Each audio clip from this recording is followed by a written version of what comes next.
Hi, everyone. I see that some people are starting to trickle in.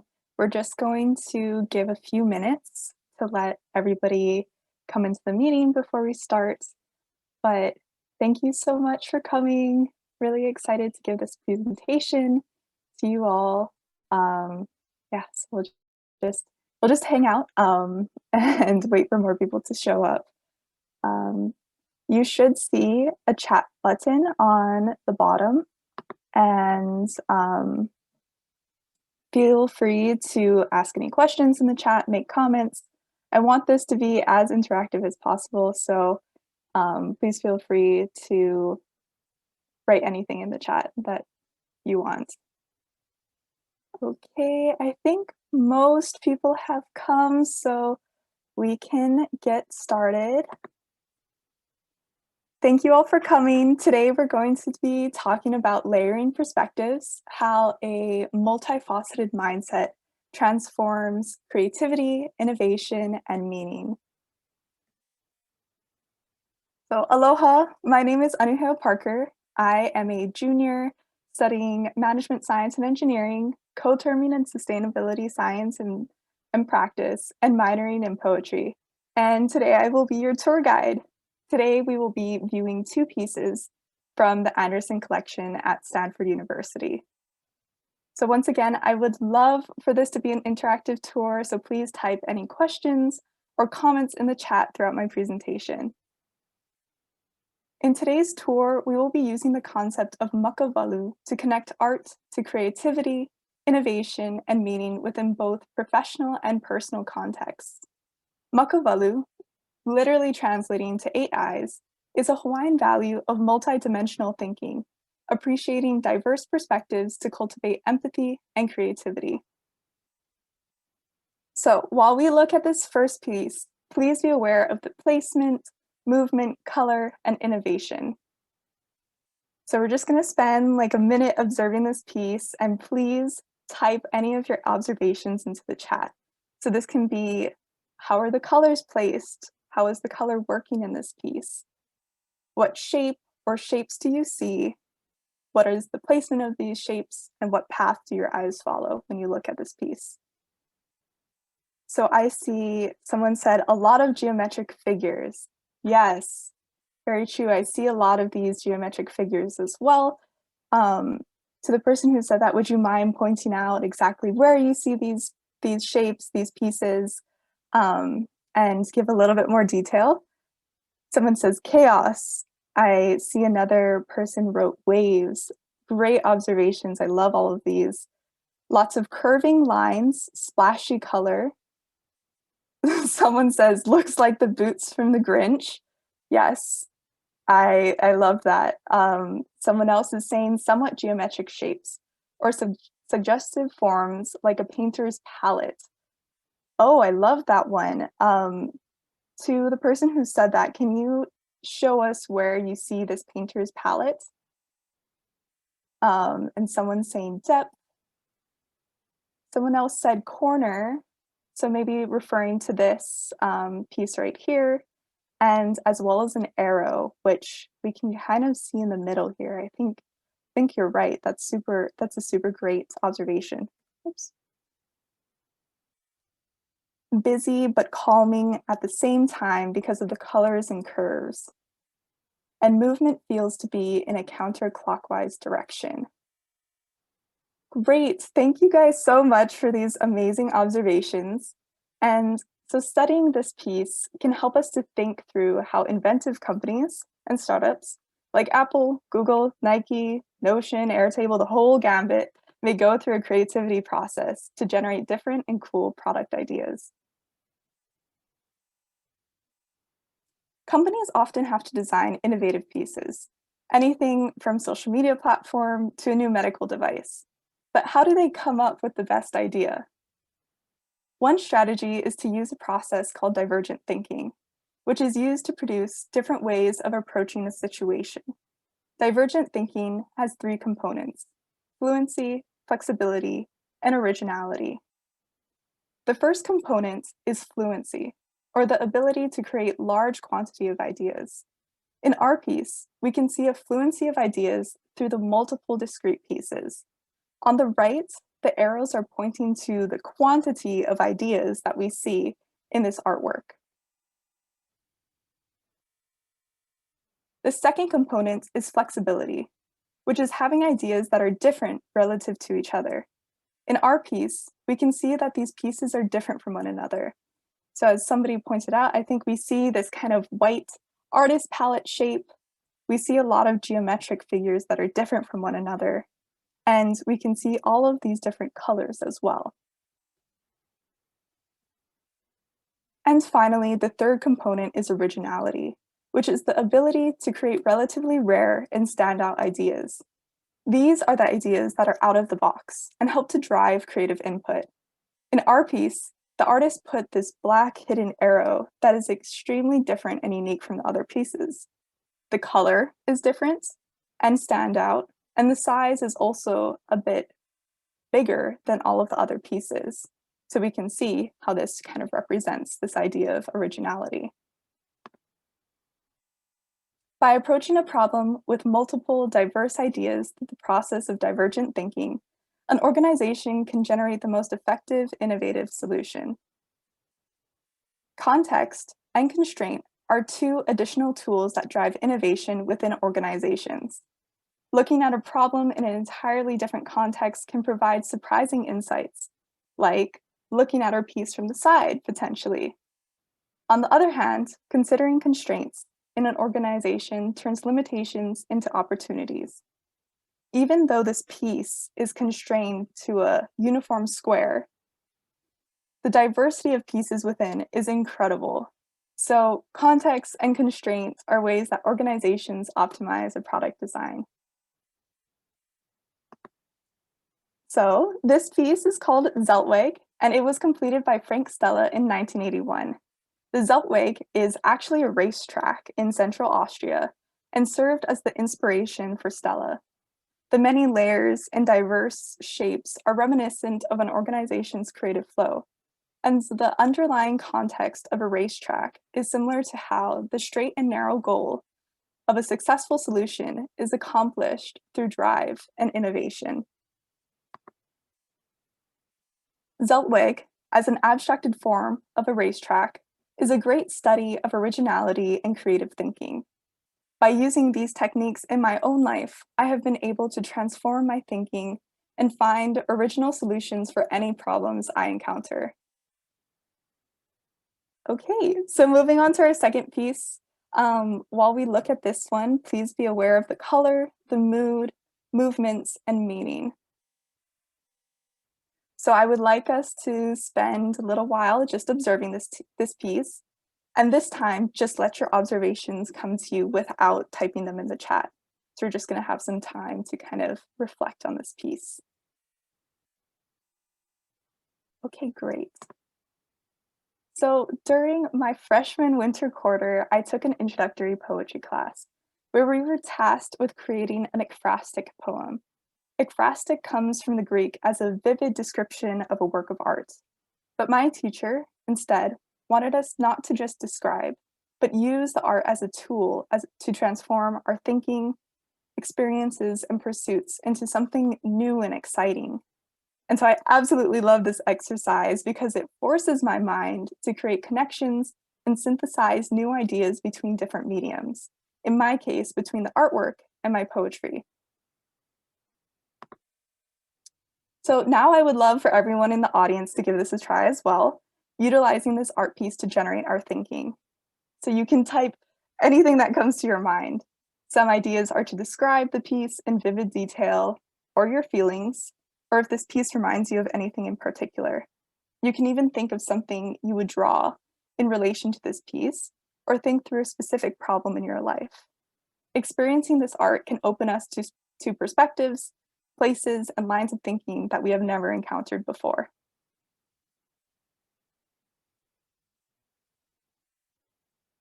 So someone is saying, totally reminds me of Edvard Munch's The Scream.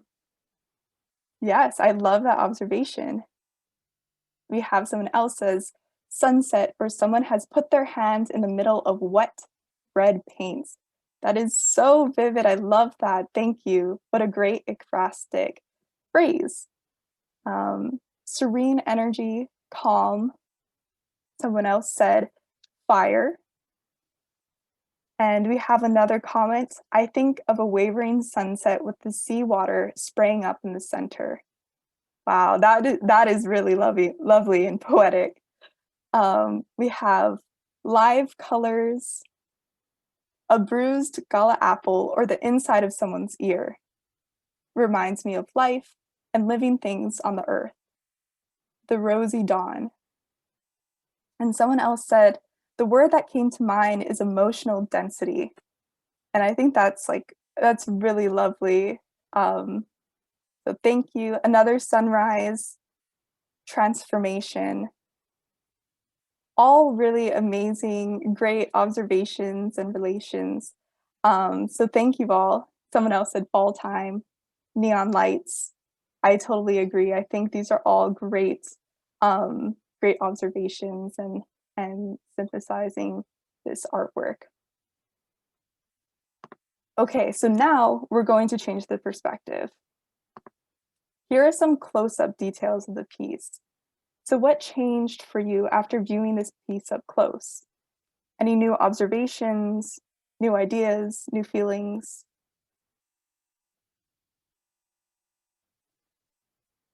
Now it looks like sprinkles.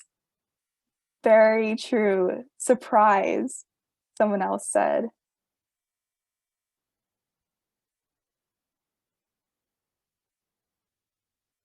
Dots. Yes, I can see all of these dots right here.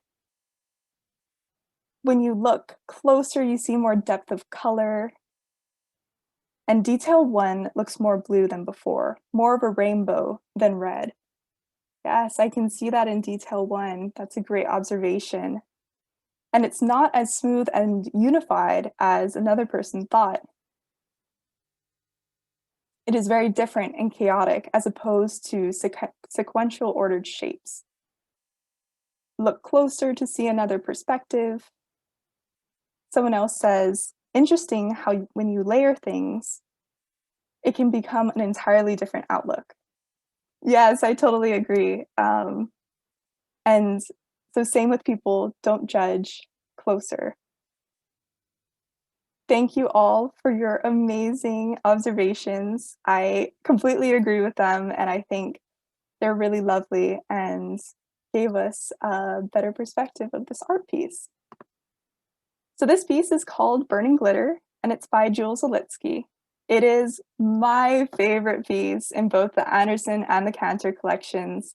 And when I first encountered this piece, the astounding difference between the far away and close-up perspectives has reaffirmed the importance of empathy and understanding in my everyday life. There are many different layers and perspectives to everything, and it is important that we take the time to see them all. Olitsky once made a comment. Someone looks at an abstract painting and they wonder what it means. Well, forgive me, but what does anything mean? People, cultures, organizations, institutions, and the environment all have manifold dimensions. In my time at Stanford, I am lucky to have been exposed to so many paradigms and sources of knowledge that has driven my interpretation of personal creativity, meaning, and understanding, helping me to embody the concept of makavalu, which, once again, is the Hawaiian value of multiple perspectives of thinking. So before we conclude our tour, since we are talking about perspective, I wanted you to look at these pieces at scale, and I really hope that one day you will have the opportunity to see them in person, as they are just absolutely wonderful. I hope you all felt moved in some way by these pieces. We looked at Frank Stella's Zeltweg and Jules Olitsky's Burning Glitter, and discussed how adopting an open-minded perspective can generate creativity and meaning in a multitude of disciplines. So thank you so much for coming to my tour. Huge shout out to my family, friends, and professors who have supported me and given me the tools to build my knowledge and practice. And thank you to the Anderson family for their gifts and to the museum staff for all of their hard work. I'm now going to open it up to question and answers, either about the art, the Cantor and Anderson museums, or even my life as a Stanford student in both the engineering and the arts. And here I wanted to showcase some upcoming events. We have one more art break by Alyssa on March 24th, so please check it out if you liked this one. And I also wanted to highlight some courses that I've taken here at Stanford that have helped to shape my knowledge, thinking, and experiences. So please type any questions in the chat and then I'll read them out loud and answer them.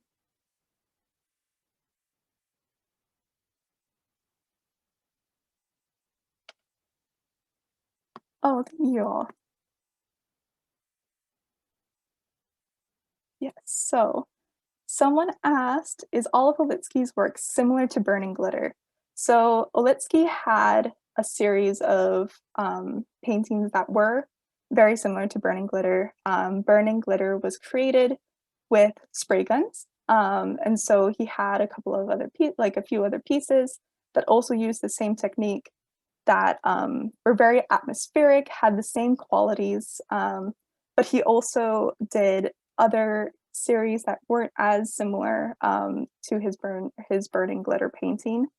But in my opinion, Burning Glitter is the best one, and I love that style. Okay. There's the point of view that abstract expression records artists' thoughts and movement in the artwork. Do you agree?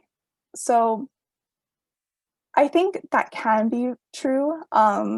We try not to give like the artist's interpretation too much because we want you to experience these pieces, and art is really a personal experience. But with that being said, so Jules Olitsky, who painted Burning Glitter, he wanted to make sure that there was no meaning in his pieces, that none of his personal life was really reflected, because he wanted his pieces to really serve as a space for reflection and meditation for anybody who looked at it. So that was kind of his take on at least his atmospheric paintings, which are similar to Burning Glitter.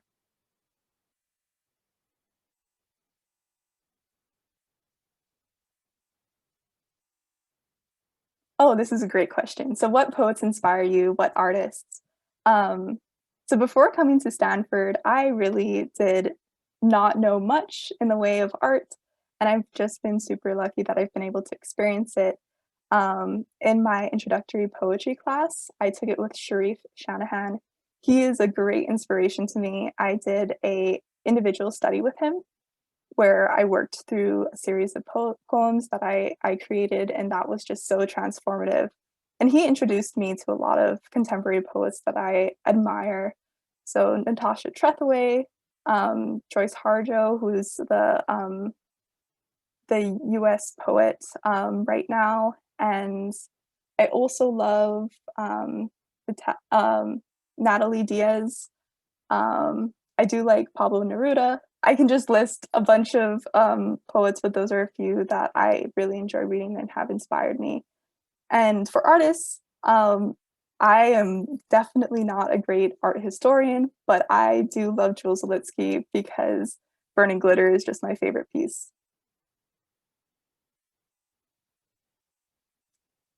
And let's see what other questions. Sorry, there's kind of a lot. Oh, so for recordings, the Anderson and Cantor programs will be posting a recording of this, just not not right away. So you will receive an email if you signed up for this tour of when the recordings will be posted. Oh, and how were the 3 views of Jules Olitsky generated? Was that by the artist? So those were all of my pictures. The first time that I looked at this piece, I was just super inspired because from far away, like it looked so ethereal and ombre and looked like such smooth transitions. And when I got closer, it seemed so like staticky, and it was really cool to see these dots of color. So I took the pictures just by moving closer. uh, nearly got in trouble with the security guard, but I think it was worth it, because it's really a cool perspective of the piece.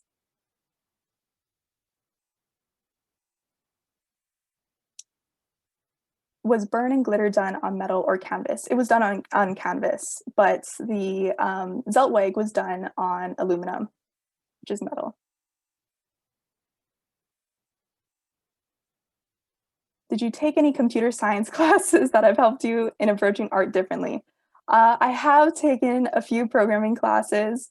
I am not a CS major. My major is management science and engineering, which I like a bit better than CS. CS is a bit hard, but I do think that taking these kind of harder science classes have really helped my art practice.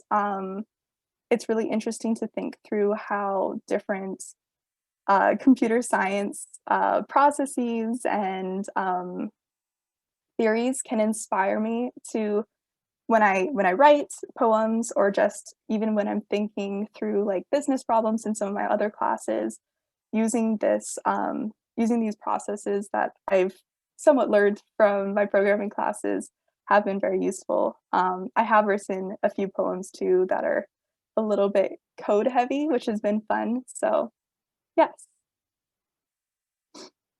And as a means of expression, what are the similarities between poetry and painting? Um, I am not a painter, but I really feel that poetry and painting have a lot of synergies between each other in just that it's a form of putting feeling and perspective onto like a physical thing.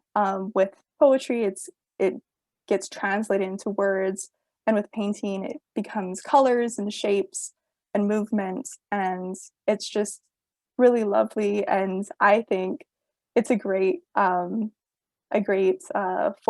of working through how you think, how you experience things. And at least for me, as a poet, that's what I like to do.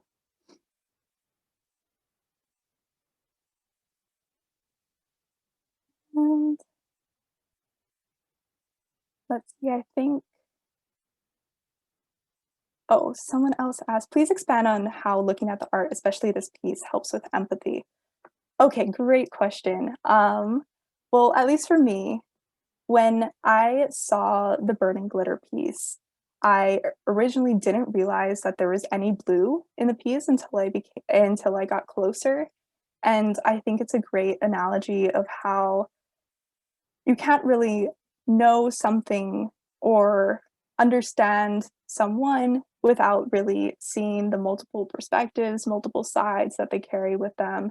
And I think that was kind of really beautiful. It was a beautiful moment when I saw Burning Glitter for the first time because I kind of realized that there's always more things to learn and to have like a deeper perspective of the world around me. And just that kind of understanding that there was actually a lot of blue dots in Burning Glitter, which looks from afar predominantly red and orange, was just a really cool experience to me.